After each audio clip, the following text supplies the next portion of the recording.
இந்த தாக்குதலில் எவருக்கும் காயம் ஏற்படவில்லை எனவும் வெளிநாட்டு ஊடகங்கள் தெரிவித்துள்ளன.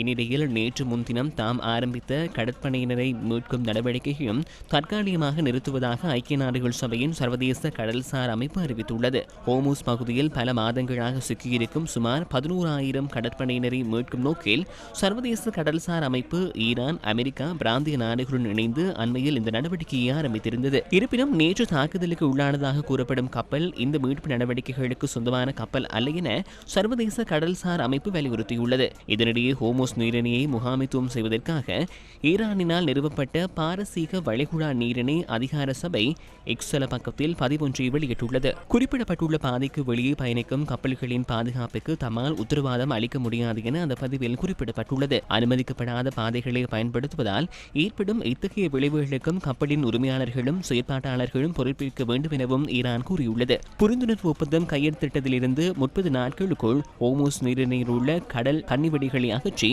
கப்பல் போக்குவரத்தை வழமைக்கு கொண்டு வருவது அந்த ஒப்பந்தத்தின் ஒரு அங்கமாகும்.